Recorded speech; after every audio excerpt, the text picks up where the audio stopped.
Good morning, Hank. It's Tuesday. Nothing makes me a liar quite like the future. Like, I remember when you joined Twitter in 2008, I told you I will never join that website. Nobody needs to know what I had for lunch. But then eventually, time proved me a liar. Later, after I joined Twitter, I came to believe that everybody having access to megaphones and the free and open exchange of information would inevitably lead to a more just and equitable world, which proved a little naive. So Hank, one of my many problems is that I always believe that present me and future me are the same person experiencing the same context. And so I'll make big declarative sentences about the future as if I know anything about that future. Now this is mostly a video about writing, but I'll give you one non-writing example of what I mean. In the early 2000s, when I was young and promising, my roommate brought home something called Wi-Fi, and she was like, look, if you're within 50 feet of this box, you can get the internet. And I was like, nope. I will never use that service. It makes no dang sense because I already have a 100-foot Ethernet cord. And then the future went and made me a liar, as it always seems to. But this is especially true when it comes to my writing because I always believe that my current beliefs are incontrovertible and permanent. So like, first off, I lie about what I'm going to write. I remember before The Fault in Our Stars came out, I said with great confidence on this very YouTube channel that my next book would be about kids living on a desert island. I did end up writing most of that book, but it had no guts in it, like no reason for being, and so instead I wrote a different book that became The Fault in Our Stars. Cue 1% of this video's viewers being like, Crash Course John Green is the same as Fault in Our Stars John Green? It's true. Anyway, more recently I announced that I was done writing fiction, or at least a certain kind of fiction. My two most recent books, The Anthropocene Reviewed and Everything is Tuberculosis, have been non-fiction and in general quite different from the novels that came before them. Like, both non-fiction books were published for adults, neither is really about romantic love or friendship or the other themes that obsessed me over 5 novels, although I guess they are about imagining other people complexly, which is my overarching theme. And I guess they do both have kids in it who like poetry, which is my other jam. But anyway, they're different from my previous books, and when I was in my 20s and 30s, I didn't even understand the point of writing nonfiction. Like, I remember a friend of mine told me that he was going to abandon his fiction career for a career in journalism, and I was like,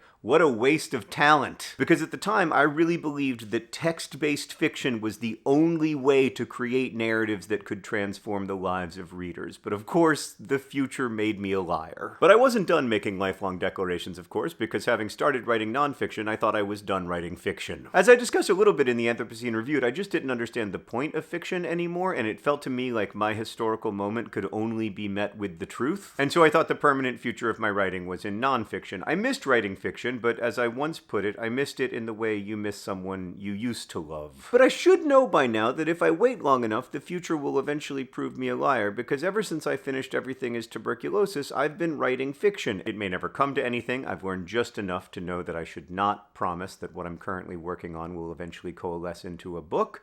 But it's been a thrilling process. What I love about writing fiction is the way you can escape yourself. Like, when I'm writing nonfiction, I'm trying to articulate my own perspective on something. But when I'm writing fiction, I'm trying to escape my perspective and imagine the world through someone else's eyes. And that attempt to, like, shrink the empathy gap through imagination turns out to be a worthwhile endeavor, even in the year of our Lord 2025. Now, of course, Hank, the solution here is that if the future is always making a liar out of me, I should stop trying to predict the future, but I can't. You're quite a good future predictor. Your books have already seen things coming that I never could have imagined, but I suck at it. So I should really just stop making predictions about what I want to do in the future creatively or otherwise. Like, if you'd told me 10 years ago that I would write a book about tuberculosis, I would have said, is that still a thing? What do I know? Maybe the stories I'm working on will become something. Maybe they won't. The privilege of my creative life these days is that I'm able to follow my creative interests where they take me, and the whole point of that is to go in unexpected and unexpected